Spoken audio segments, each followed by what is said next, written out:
Okay, we are live. Political Junkies. This is Claire Potter, and I am with Kevin Schultz, my favorite fellow historian. You Kevin has almost said been, favorite historian. You almost said favorite, but no, I know, and all the other historians would get so mad. But you're at least one of my favorites, Kevin. Okay. that's a win. Yeah. I'll take it. Okay, so Kevin's at the University of Illinois Chicago campus, and you're the chair of the department, aren't you, Kevin? I am. I am. I love it. Who are you? No, my You faculty are love it? amazing. Yes. Well, And you have great colleagues. great colleagues, and UIC is one of these universities that's generating the next middle class. So if ever I'm having a bad day, I go hang out with my students.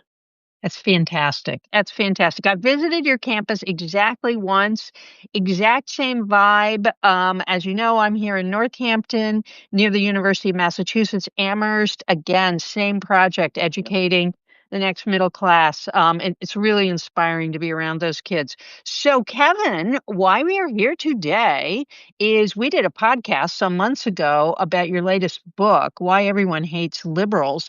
And it seems like with this blue wave election in November and some elections coming up, maybe not everyone hates liberals so much anymore, but the map is so weird. So let's start with you reminding our audience why everyone hates liberals. Okay, so the book is called Why Everyone Hates White Liberals, Oh, yeah. Oh, yeah. including Major error. including white liberals. So Right. we had to get that about the self-hatred of many white liberals. I assume Right. some of whom are maybe listening or watching right now. I know. Yeah, I so am that book awash in self-hatred. exactly.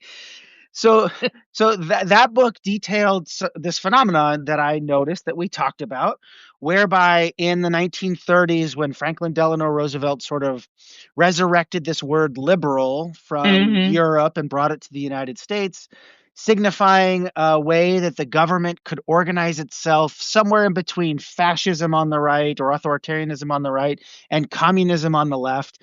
In Yep. this vital center, as Arthur Schlesinger called it, would be liberalism and the liberal tradition.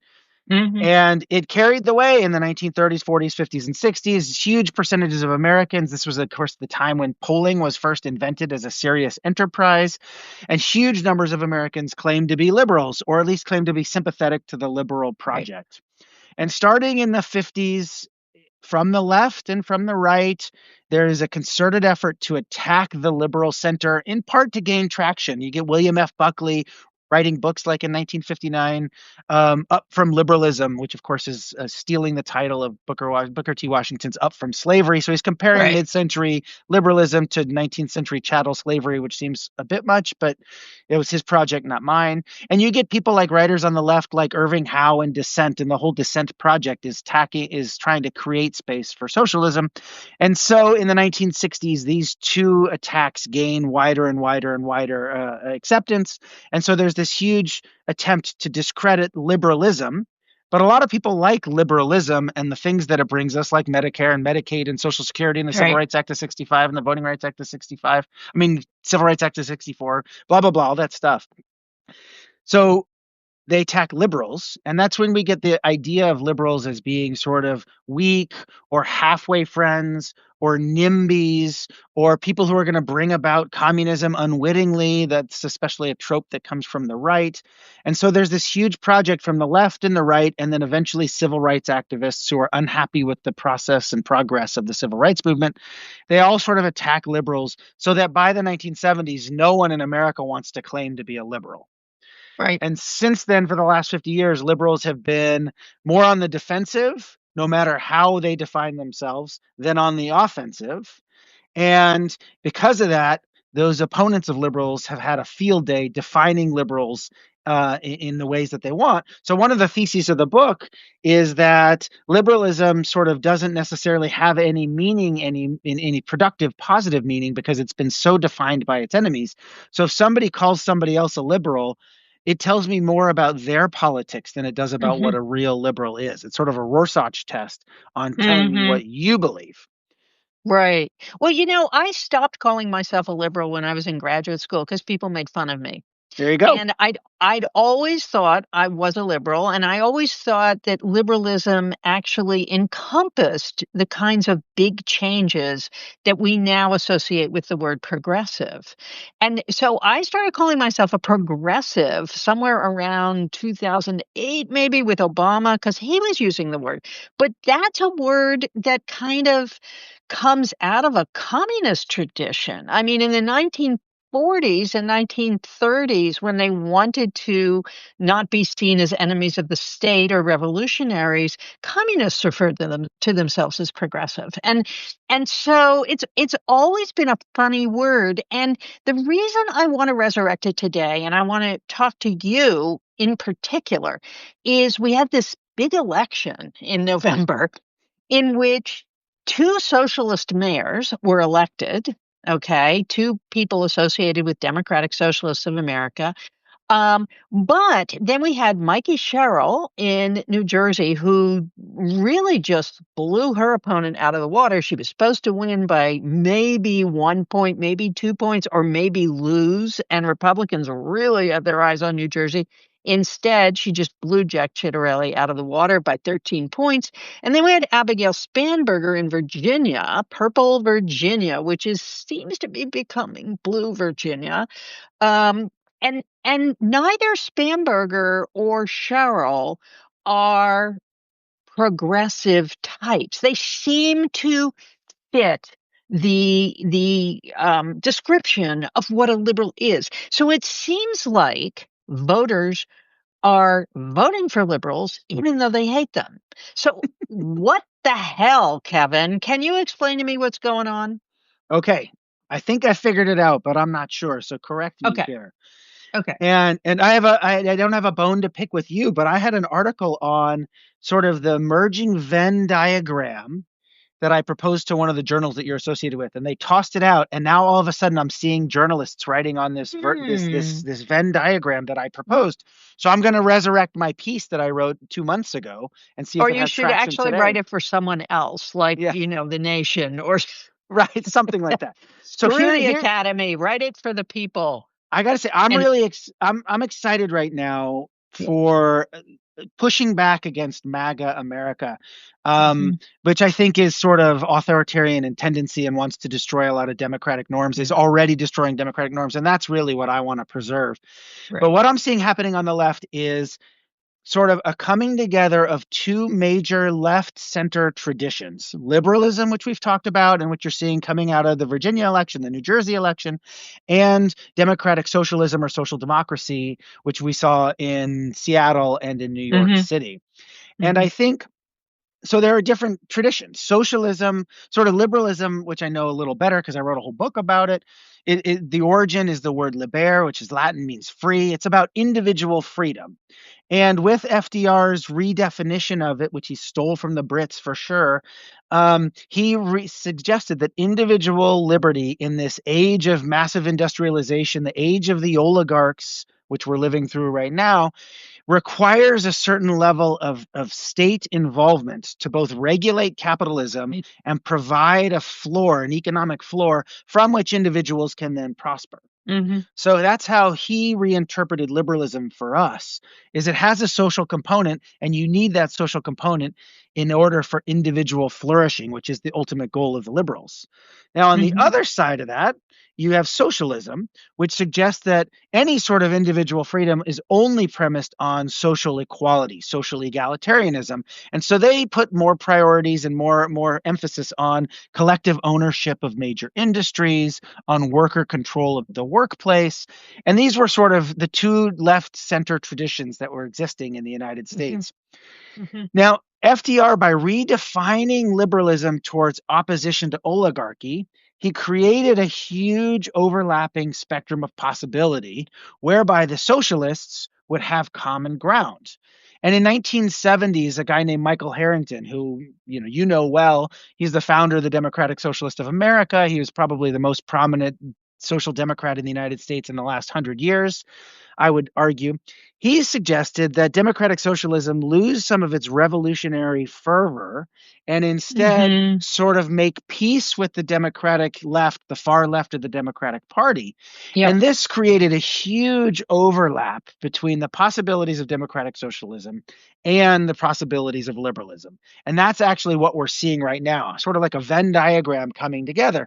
And it's Hmm. premised on sort of simple things: a recognition that economic inequality is a problem that both sides need to prioritize. I love Mamdani's his political platform, which of course there were many, components of it with free busing and the government community owned grocery stores and stuff like that. But it was basically two sentences long that kicked off that whole thing. New Right. York City is too expensive. Zoran Mamdani wants to make it more affordable and make life easier. And I Right. think this premise on making life easier, on addressing issues of affordability, I think this is where the overlap is. And it's also where the energy on the left is right now. If you look at Right. where the most energetic politicians are, they're AOC, they're Zoran Mamdani. Bernie Sanders, of course, is one of the most popular politicians in the Hmm. country right now. So, I mean, there's so much energy talking about this affordability issue. And I think the liberals, the sort of centrist and liberals, are starting to catch up in this way. Hmm. Hmm. They're doing it from a different perspective. I mean, the most famous liberal now is the abundance liberal Ezra Klein, who's seemingly everywhere trying to push his ideas. And even if sort of the abundance bros and the Bernie bros don't necessarily like each other because of where they want to lay emphasis, they do have a lot of commonality that I think they actually don't emphasize enough. But I think voters actually see that when they speak about abundance, when they speak about economic inequality as the beast that needs to be conquered. I think that is what is energizing a lot of the left. And you and I both know, as students of history, that when the sort of center left and the socialist left or the far left come together, that's when there's the most legislative success. There's the most electoral Right. success. I mean, during the New Deal, there were plenty on the left who thought FDR wasn't going far enough to the left, and there were plenty on the center who imagined that the New Deal was pushing things too far towards socialism. So there were people who were angry on either faction, but they passed so Hmm. much legislation. They actually created the economic structure from which we all live today. So I think that's what we're seeing right now. And I think that's really exciting. Mhm. Yeah, no, I think it's really exciting too. And I like the way you're thinking about the long history here. And I'm thinking about a voting group that was almost not discussed at all in New York City's election. We talked a lot about the Jewish vote because of Mamdani being Muslim, because of his history as an anti Zionist, and so on. We talked very little about the Black vote. And that is a big liberal stronghold. It was the liberal stronghold that pushed Biden over the top in the 2020 primaries.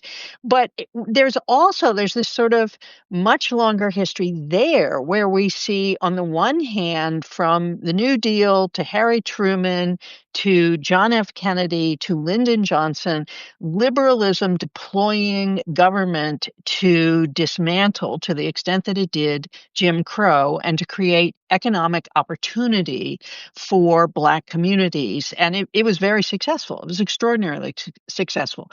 And then on the flip side, and my friend Leah Wright Rigueur has written a great book about this called The Loneliness of the Black Conservative, in which Black people who had long been attached to the Republican Party after 1964, after Goldwater, move toward the Democratic Party, sort of, and a lot of these voters are liberal Republicans. So we see the creation of a new liberal bloc within the Democratic Party after 1964, which is extraordinarily meaningful, which may have something to do about why everyone hates white liberals, but we don't talk that often about why Black liberals attach themselves, as they did in large numbers, to people like Joe Biden and not to a more progressive candidate, to people like Andrew Cuomo, who represents the real status quo in the Democratic Party. So, how should we think about this moving forward? Should we be saying, we need to redefine liberalism in relation, say, to this long Black history in which liberalism has been very effective? Or do we need to be thinking about liberalism in an entirely new way for the 21st century? Well, liberalism has transformed almost every century, depending on what the pressures are that are being put on the population. And so I think we shouldn't be Right. opposed to liberalism shaping itself, reshaping itself once again. I think that's Hmm. inevitable. And so we should Hmm. not hold on to some older version that seems stale or out of date, which some people have argued is what a lot of the sort of centrist liberals are doing in the Democratic Party today. On your question on Black voters, I mean, you're exactly right to point them out as absolutely crucial to Joe Biden sort of winning in 2020 and to sort of reviving that whole presidential campaign. I mean, he was dead in the water until South Carolina. Right. And so and what propelled those votes, it was the Black electorate in South Carolina stepping up.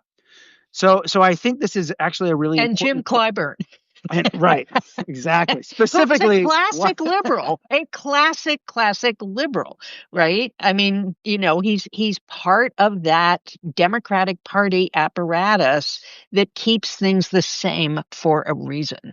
Anyway, well, sorry to interrupt. no, two things that to elaborate. One, I think of, not to put, well, Clarence Thomas, of course, was also emerging out of sort of a Black radical liberal tradition in some ways.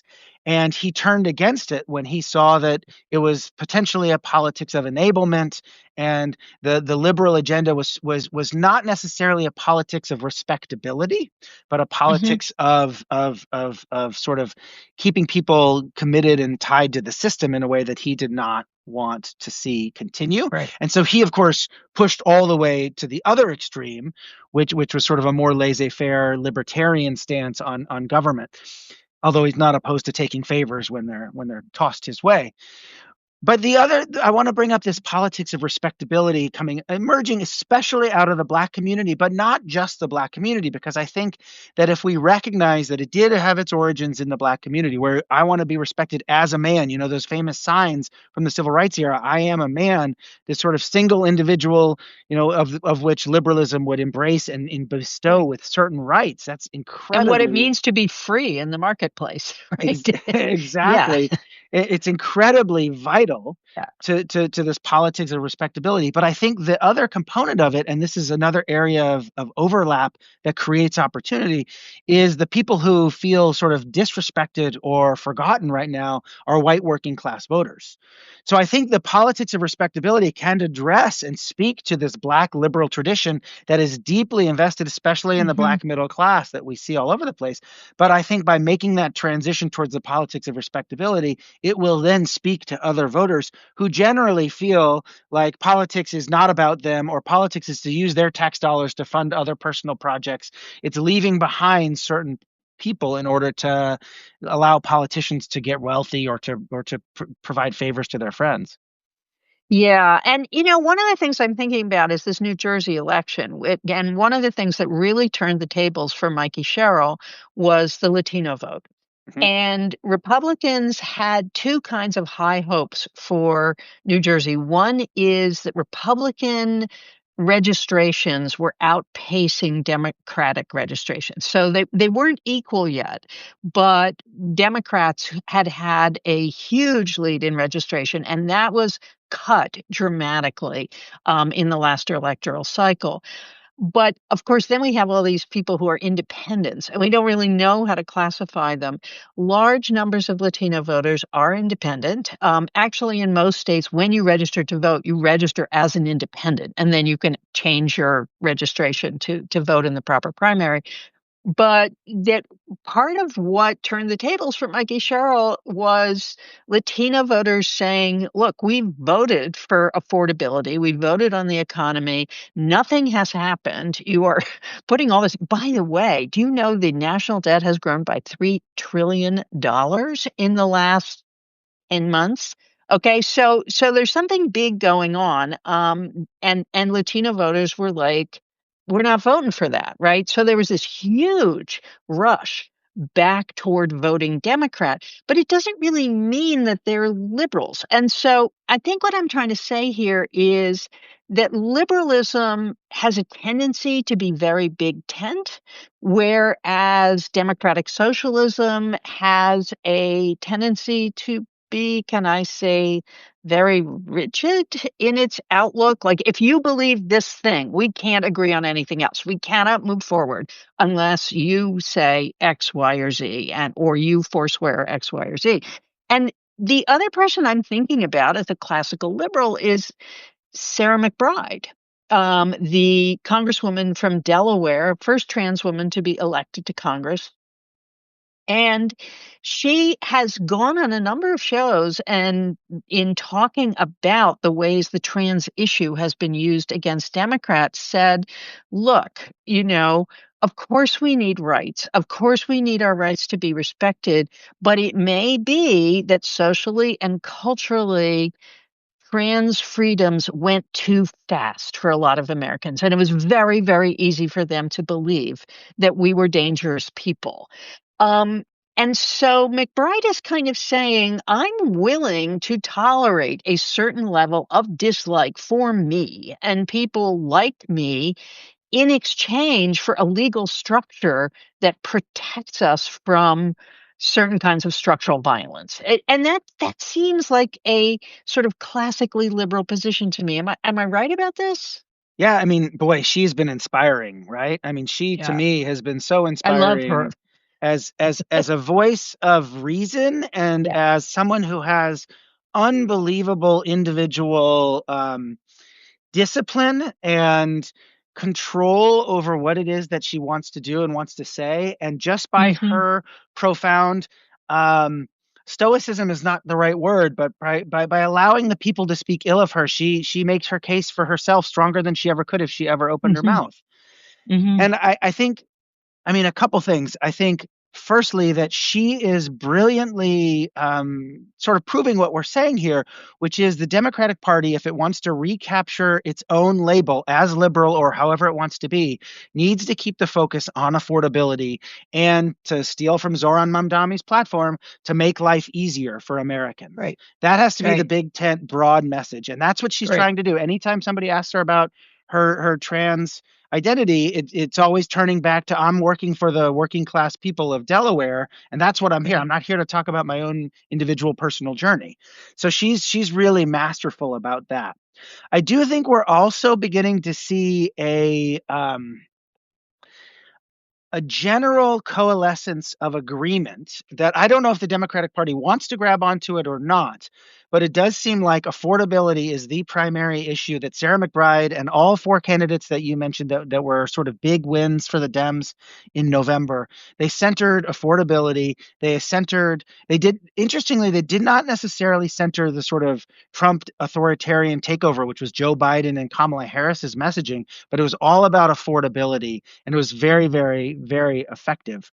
And I think alongside that economic message, there seems to be some coalescence around the ideas of, like Sarah McBride has said, maybe there was some fast moving parts on the trans issue that we need to discuss before we put into place. If only not necessarily for individual human reasons, but for political reasons. I think also on immigration, there's been some pushback to what I think has been widely mischaracterized as the Democratic Party's open borders policy, which I don't think that's true at all. But I do think Joe Biden did leave a gaping opportunity for the Republicans Right. by not investing more in immigration lawyers, by not doing more to control borders in ways that he said that he would. He did create these talking points that were just sort of slam dunks for the Republican Party to take advantage of.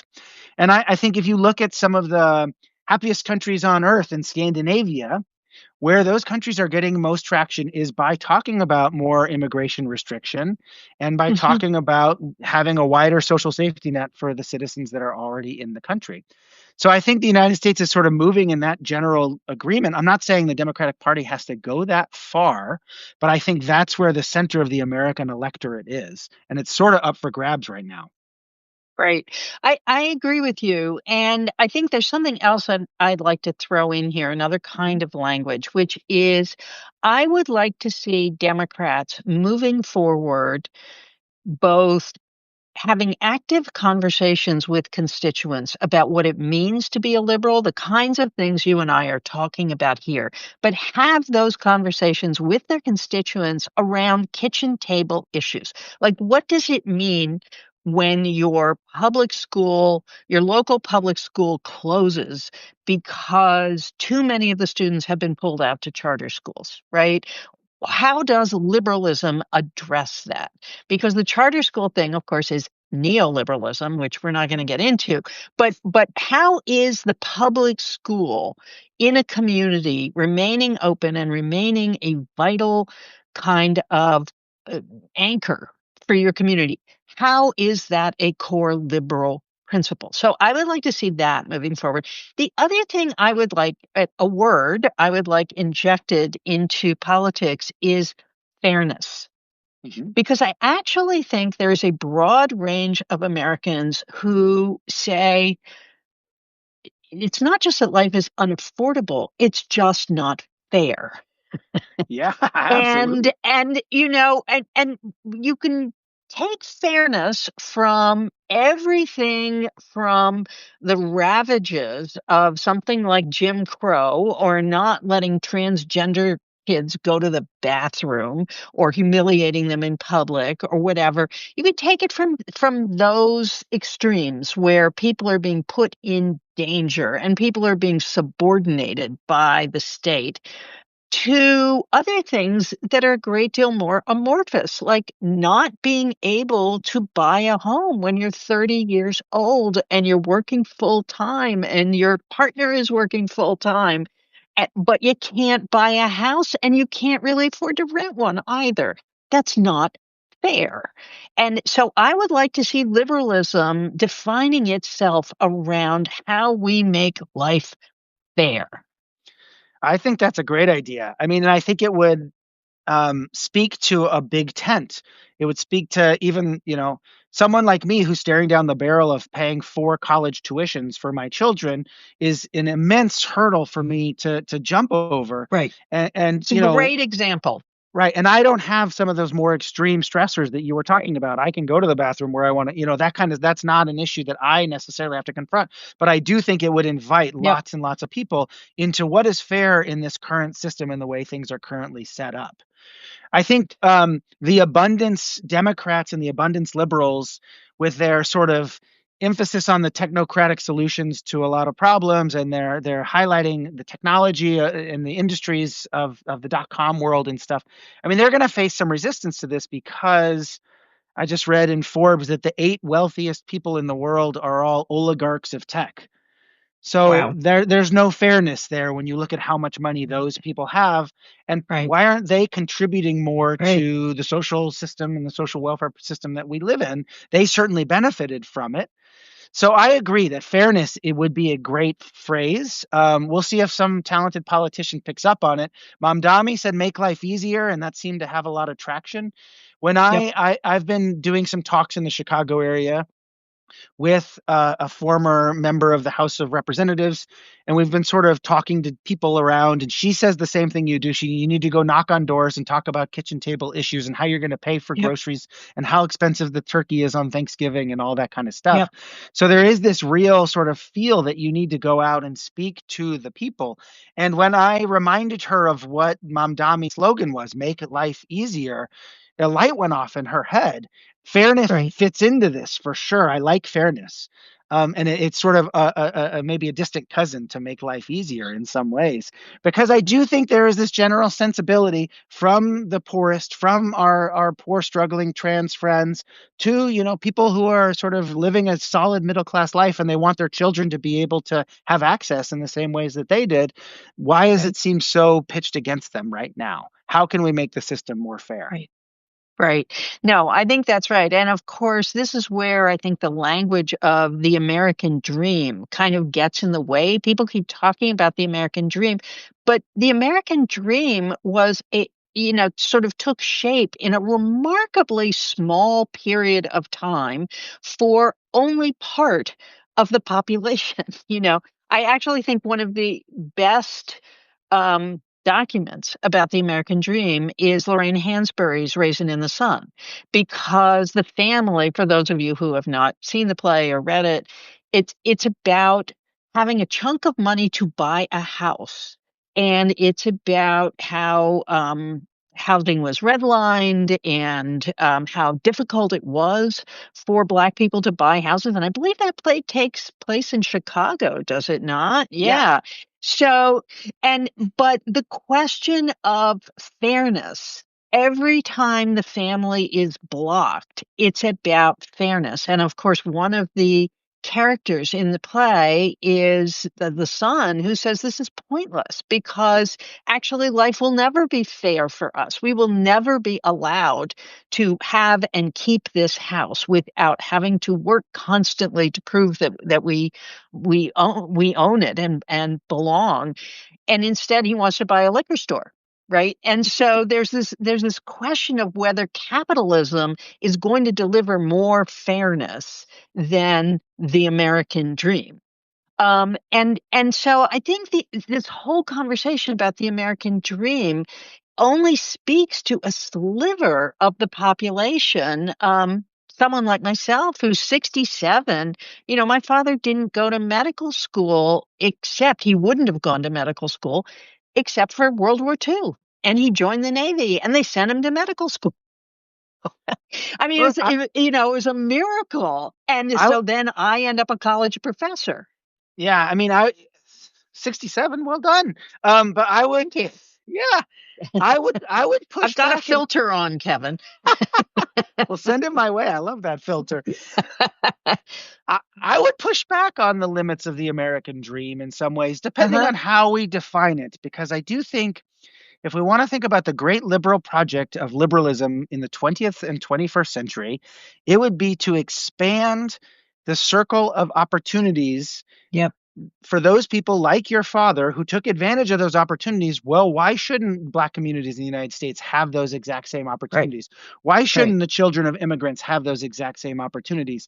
And Right. of course, liberalism promised that, and liberals failed to deliver on that for a variety of structural reasons that are not necessarily their own, although many liberals committed many mistakes and they failed to push as far Right. as they possibly could. So it is a two-way street there. Right. But I do think holding on to the notion of the American dream such that we're using it right now as far as it speaks to the cornerstone ideals of what liberalism is: equality under the law before all, individual rights as something that is protected and widely agreed on by the states, the ability of us to pick our rulers and to our leaders, not rulers, but our leaders, and toss them out, the ability for someone like you or I, if we want to run for office, to run for office unencumbered by the Jewishness of us or whatever it might be, Hmm. right? So I do think there's a lot of this that is embedded in the foundational principles of liberalism. And I Hmm. think what the grand reckoning is if liberals don't stand up for their core ideas, capitalism is structured in a way that enables the concentrations of wealth to be so powerful that you end up with oligarchies like we have now. And then I think liberalism then has to tap into other philosophical traditions like democratic socialism in order to push for greater equality. So Hmm. I do think that the American dream is something meritorious and worth fighting for, especially defined in the way that we're talking about it right now. And I think the real challenge is for people to open that up as a possibility for as many Americans as we can possibly fit into the circle. It's a fabulous argument. I love it. Now, before we end, and we are going to end, I'm going to pull a fast one on you because I would like us each, and I'll go first, to come up with a liberal policy that we would like to see the Democratic Party promoting. And the reason I'm going to go first is it'll give you some time to think. But but the policy I would like to see the Democratic Party promote is national service. I think it is That absolutely was what I was going to crucial. say. That was Oh, mine. It was dude. right there. All I right. swear All to right. God. Okay. All right. Then you don't have to come up with another one unless you want to be really smart. Okay, Um, yeah, go for it. Go for it. okay. So my idea about national service is that World War II and the GI Bill drove this great expansion of the professional middle class, and it drove the growth in doctors, in lawyers, in people being able to afford to buy houses. Again, government programs got a lot of people educated, and civil rights, in many ways, the civil rights movement enters into that on the back of those World War II policies. A lot of those Black soldiers then go to Howard. They go to Atlanta University, they go to Lincoln University, and so on. So there is this push into education, into the professions, into expanding that middle class. And then, we sort of get to 1972. There's no draft anymore, which is a good thing. So I would like to see national service aimed at doing things for Americans, sending healthcare workers into places where there aren't enough healthcare workers, which is almost everywhere. Um, Sending teachers into schools. And I would like to see young people being able to promise a portion of their life in exchange for education and a grasp at the kinds of prosperity that my parents had available to them. That is my liberal policy. Okay. Okay. Did you come up with something else? Well, question for you is Yeah. would military be part of that Yes. service? Okay, so you could choose Absolutely. military for 2 years Yep. or medical healthcare serve providers in rural areas for a year and a half or whatever Yeah, it would let's be. say you go to nursing school, the government pays for you to go to nursing school, and then you return that favor Yeah. by going to, and I'm not even going to say, Pigeon Hollow, Tennessee. Western Massachusetts does not have enough dental technicians, nurses, doctors, you name it. We just haven't got them. And so going to medical school, and that would also mean the government would have to make a commitment to expanding medical school, expanding nursing school, expanding the opportunities for the education that people would then return. So I would make the military part of that, sure. The other great thing that you didn't mention, I agree with you completely, everything you say, is that creating this mandatory arena of service would bring together Americans from different backgrounds and different classes Yep. in the way Yep. that World War II and the military service did. And people would have discussions that they don't normally have. They would understand what it was Right. like to live in extreme poverty or Right. extreme wealth. Right. And that would create a stronger, vibrant democracy, which I Yep. think is something that's vitally important. So I that would be one of my sort of top Yep. five. And we're talking about dream scenarios. I would love to see government federally financed pre-K across the country. Education starts at the age 3 or something like that. I don't exactly have all the details, but I know that the financial impositions on parents, which is particularly heavily borne by women, Hmm. having to take care of kids. The daycare industry is unbelievably expensive. And I do think that there could be some ways that we could get kids to school a little quicker that would then, because by the time we see them in college, they've already had 12, 14 years of school. And it's so much of an uphill battle for us to manage that. So I would be a strong advocate of that. If we're in our dream scenario, I would love to see greater financial contribution going to our state universities to make Hmm. state public education, public universities less expensive, which I think would then Yep. bring down the private costs as well. I would love to see that. And then if we're dreaming, just because I'm dealing with a lot of medical stuff right now, not in my family, it would be amazing to see if we got the under 65 part or over 65 part taken off of Medicare. We had a Yep. single payer system. That Yep. that would be talk about alleviating stress in Americans' lives, making life easier, and creating a more fairer system. To use the keywords that we've been talking on, those would be really, really special things. I agree with you completely. And since I said earlier that I was 67, I've been on Medicare for 2 years and I love it. Now, I live in Massachusetts and it's governed state by state, and Massachusetts has a great public health system that was established by a Republican, Mitt Romney, who established universal health care here. Um, but the great thing about Medicare is it's predictable. You are not actually a cog in the money-making machine of shareholders, Mhm. right? And so I think, coming back to what you're saying, Kevin, which is really important, is allowing Americans to be able to plan their lives and what kinds of support they need for their lives. That really is a fairness principle that is at the center of liberalism. Yes, I agree. Yeah. Kevin, thank you so much for spending your time with us. The book is Why Everyone Hates White Liberals, and finish it up for me. Including white liberals, a There we history. go. All right. All right. Kevin Schultz, University of Illinois, Chicago. I hope to have you back on soon, Kevin. It's just a gas to talk to you. All right. Thanks for having me. So much fun. Okay, and thank you, listeners, for sticking with us. This is going to be posted on the Political Junkie Substack.